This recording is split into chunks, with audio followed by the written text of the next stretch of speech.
Hi guys! Welcome na naman sa ating Baby Loves! Ayan! Sa ating mga kapatid, magandang hapon, magandang tanghali, magandang araw sa inyong lahat! Yan, nagtataka kayo, ba't ako nandito ngayon sa terrace ko? Kasi guys, mainit sa loob. Kaya dito ako ngayon nagbablog sa labas.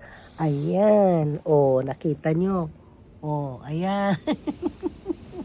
So, ayan guys, nagbablog ako dito.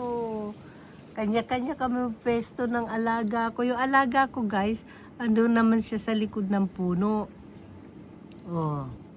Dahil nga, sobrang init ngayon dito sa Germany. Grabe. So, kahapon, naglinis ako ng terrace ko. Ayan, nakita nyo, medyo malinis ang nawala yung mga karton-karton dun sa sulo. So, ngayon na yan guys. So, ayan na hindi na siya lumaki. Yung aking salad, pangalawang pagtatanim ko na yan. So, yung alaga ko naman, natutulog din. Gusto niyo bang makita yung alaga ko? Ayan, tingnan natin. Aking alaga. Patsi! Oh, ayan guys. Ito kahapon, naglaba ako. O yan, naglaba ako marami. So, di ba nung pag nakikita nyo nabablog ako, ang dami dito mga basura, may mga karton dyan. Kahapon talagang nag-general cleaning ako. Ito yung takip ng toilet ng aking alaga. Yung alaga ko, ayun. So, ayun guys, so. Tutulog din siya.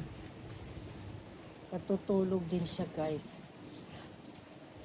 Kanya-kanya kami ngayon hanap ng lugar na na mapipistuhan kasi loob ng bahay ko, tingnan mo loob ng bahay ko bukas.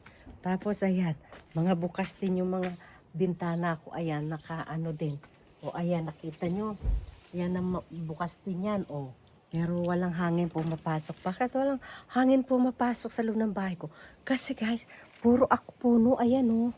Kumbaga, dito lang sa labas may hangin. O ayan, puro ako puno. So, kasi talagang pinasadya ko yan doon sa may-ari bago ko lumipat dito. Pinasadya ko yan sa may-ari ng bahay. Kasi, ayan, dyan sa, na yan, daanan ng tao. So, kaya, ayan, ngayon, andito tayo sa aking pagbablog. Sobrang init ngayon dito sa Pilipinas. Ay, hindi pala. Sobrang init pala dito sa Europe, sa Germany, grabe sa Pilipinas. Nangangarap na ako na nandyan ako sa Pilipinas, guys. So, ayan, nanonood ako ng ganyan ako, ang relaxation ko ay yung panonood ng mga news dyan sa atin. So, ayan guys, pinagtatanggal ko kahapon yung mga nakatanim-tanim ko doon kasi namatay na sila. So, sabi ko, ayan ang pangalawa ko na yan na tanim ng salad, hindi na siya lumalaki. Siguro nasobrahan ko sa dami kaya hindi sila lumaki. Tapos, ito naman, yung aking sili, wala na, nagkanda matay na. Ay kahapon, yun, nag-general cleaning ako, grabe. Naglaba, 2 sampayan ako. Tapos, ayun, tuyo na kaagad dahil nga sa sobrang init.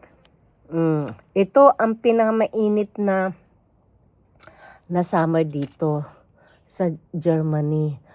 Imagine guys, umabot kami ng 42 degrees to 45 degrees dito sa Europe. Sa France, umabot ng 45 degrees. Sa Spain naman, ganun din. Sa UK, 39 degrees. Dito sa amin, dito sa Germany, 40 degrees. Ay, grabe ang init. Sobra. Hindi pa naman uso ang aircon dito, no? Wala dito mga aircon dito. Walang aircon. Kasi, hindi maano ang aircon dito dahil siyempre nga naman, ang summer dito is pinakamatagal na ang 3 months. Yan. Pagdating ng mga ganyan, September, October, ayan, mag-umpisa na naman ng taglamig yun. Kaya yan, no? Hanggang dito na lang ako guys. Update. Ang gusto ko rin namnamin ng lamig guys. Oh, grabe. Oh. Oh, yan. Ayan, pero pagka ganyan, pag winter dito, pag winter naman dito, kailangan doble-doble suot mo, 3 medyas mo, naka-leggings ka, naka-jacket ka, naka-t-shirt ka, patong-patong naman ang suot mo sa sobrang lamig. Pero, siyempre, sanay tayo sa init, kaya yan. So guys, thank you for watching and have a nice weekend sa inyo. And enjoy the weekend. And thank you. Bye-bye.